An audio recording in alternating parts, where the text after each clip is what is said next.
అదే RTV app వార్తల్ని క్షణాల్లో చదివే అవకాశం ఉంటుంది. ఒక న్యూస్ పేపర్, ఒక టెలివిజన్ ఛానల్ మీ చేతుల్లో ఎప్పుడూ ఉంటాయి. సిపిఐ పార్టీ 100వ ఉత్సవాలను జరుపుకోవడానికి ఇప్పటి నుంచే సన్నద్ధమవుతున్నటువంటి ఒక కొత్తగూడెం ఎమ్మెల్యే కూనంనేని సాంబశివరావు మనతో ఉన్నారు.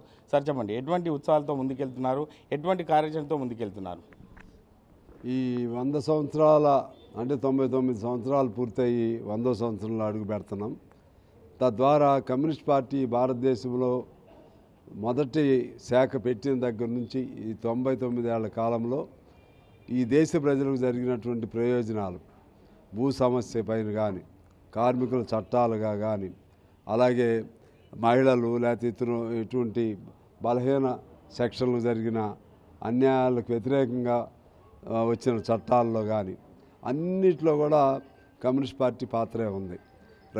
రైతుకు గిట్టుబాటు ధరలు, అదేవిధంగా మన తెలంగాణ లాంటి చోట సాయుధ పోరాటం, పున్నప్రవాయిలార్, అలాగే బెంగాల్లో తెబాగా, ఇటువంటి అన్నీ కూడా సంస్థానాలకు వ్యతిరేకంగా, జమీందారులకు వ్యతిరేకంగా ఒకటేంటి అనేక పోరాటాలు చేయటం. ఆనాడు సంపూర్ణ స్వాతంత్రం కావాలని కూడా సిపిఐఏ మొదటిసారిగా ప్రకటన చేయటం జరిగింది. అంటే సిపిఐ వాళ్ళు కూడా కాంగ్రెస్లో ఉండేవాళ్ళు. కాంగ్రెస్ అనే పార్టీ కాదు అప్పుడు, కాంగ్రెస్ అనే సంస్థ. అది ఆ సంస్థ స్వాతంత్రం కోసం ఏర్పడే సంస్థ. దానిలో ఉండి ఈ నినాదాన్ని ఇచ్చింది కూడా కమ్యూనిస్టులే. ఆ విధంగా అనేక మంది త్యాగదనులు ఉన్నారు.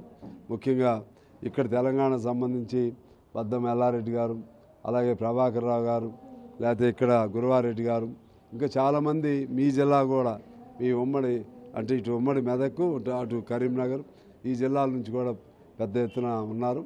ఆ విధంగా కమ్యూనిస్టులు చేసిన పోరాటాలని ఇప్పుడు కూడా ఆ స్ఫూర్తితోనే అన్ని సంఘాలు, అమాలీలైనా, ఆటో వాళ్ళైనా, సింగరేణైనా, ఆర్టీసీ అయినా, బ్యాంకులైనా, ఇటువంటి అంగన్వాడీ, మధ్యాహ్న భోజనం, అన్ని సంఘాలు కూడా ఏఐటీసీయో లేదా సిఐటియో ఎర్రజెండాల ఆధ్వర్యంలోనే నడుస్తున్నాయి.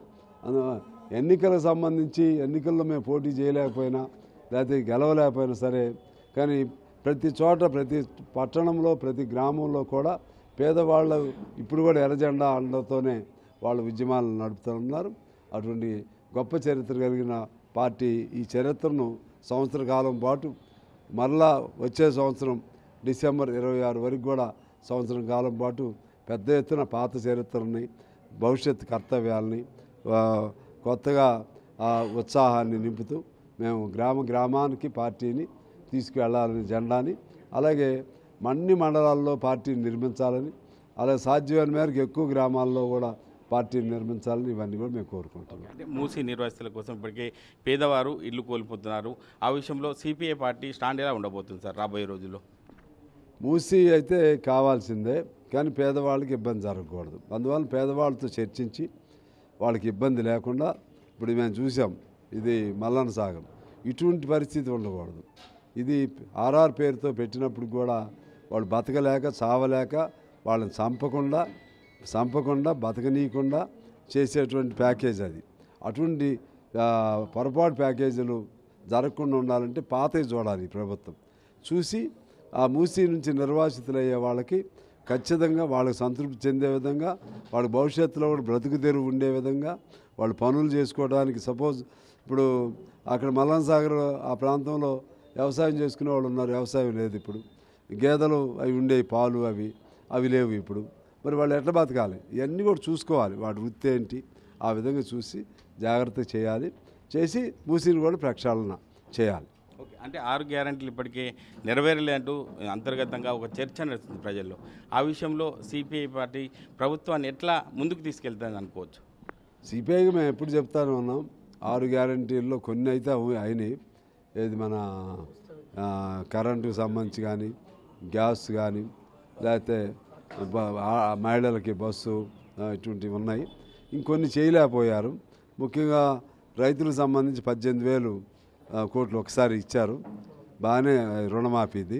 కానీ ఇంకా చేయాల్సింది కూడా ఉంది. అందువలన ఇబ్బందులు జరుగుతున్నాయి. వాస్తవంగా రాష్ట్రం దివాళా తీసిన పరిస్థితుల్లో వాళ్ళు దివాళా రాష్ట్రాన్ని వీళ్ళకి అప్పచెప్పారు.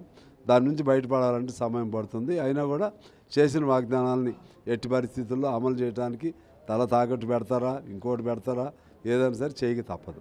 అంటే వచ్చే శీతాకాల సమావేశాల్లో అసెంబ్లీకి సంబంధించి చూసుకున్నట్లయితే పోడు భూములకు సంబంధించి ఇప్పటివరకు కాంగ్రెస్ పార్టీ ఒక మాట కూడా తీయడం లేదు. ఆ విషయంలో పోడు భూములకు సంబంధించి బాధితులకు మీరు ఏం చెప్తారు సార్, ఏం భరోసా ఇస్తారు మీరు? పోడు భూములు అనేది మా జిల్లాల్లోనే ఎక్కువ ఉంటాయి, ఖమ్మం, కొత్తగూడెం అటు. దాని మీద పోరాటం చేస్తున్నాం. దాదాపు సమస్యలు తగ్గినాయి. ఇప్పుడు పోడు భూముల మీద దాడులు కానీ అటువంటివి జరగట్లేదు. ఒకవేళ ఇంకేదైనా సమస్య ఉంటే వాళ్ళందరికీ కూడా పట్టాలు ఇవ్వాలనేది మాత్రం మా డిమాండ్ ఉంది. ఆ డిమాండ్ మీద మేము కొనసాగుతాం. అంటే కేంద్రంలో 18 దినాలు 8 గంటలు చేయాలని చెప్పి ఉన్నటువంటి స్కీమ్ను 10 నుంచి 12 గంటలు పొడిగించే అవకాశం ఉందని చెప్పి తెలిసింది. ఆ విషయంలో సిపిఐ పార్టీ తరఫున కేంద్ర ప్రభుత్వానికి మీరు ఏం చెప్తారు సార్? చెప్పేదే ఉంది, దాని మీద పోరాటం చేయటమే కేంద్ర ప్రభుత్వానికి వ్యతిరేకంగా. 8 గంటల పని హక్కు అనేది పెద్దలు ఎప్పుడో సాధించింది, మేడే దగ్గర నుంచి వచ్చిన హక్కు అది. దాన్ని అన్నీ తీసేస్తున్నారు వాళ్ళు. కేంద్ర ప్రభుత్వం పూర్తిగా కార్మిక వ్యతిరేక, పేదలకు వ్యతిరేక విధానాలను అనుసరిస్తుంది. వాటి మీద నిరంతరం పోరాటం కమ్యూనిస్టులు చేస్తాం కూడా. Thank you. అంటే 100 ఏళ్ల ఉత్సవాలను కూడా ఎంతో ఘనంగా జరుపుకోవడానికి ప్రక్షాళన చేసే అవకాశం ఉంది కాబట్టి ఇప్పటి నుంచే ఒక ప్రక్రియను మొదలు పెడుతున్నాం. రాబోయే రోజుల్లో అంటే రైతులకు సంబంధించి కాదు, పేదలకు ఎటువంటి సమస్యలు వచ్చినా సిపిఐ పార్టీ ముందు ఉండి పనిచేయడానికి సిద్ధంగా ఉంటుందని చెప్పి కొత్తగూడెం ఎమ్మెల్యే కూనంనేని సాంబశివరావు చెప్తున్నారు. కెమెరామెన్ నెల్లూరుతో మహేష్, RTV, సిద్దిపేట జిల్లా. మరిన్ని వీడియోస్ కోసం ఛానల్ ని సబ్స్క్రైబ్ చేయండి. లేటెస్ట్ అప్డేట్స్ కోసం వాట్సాప్ ఛానల్ ని ఫాలో అవ్వండి. ఆ లింక్ డిస్క్రిప్షన్ లో ఉంది.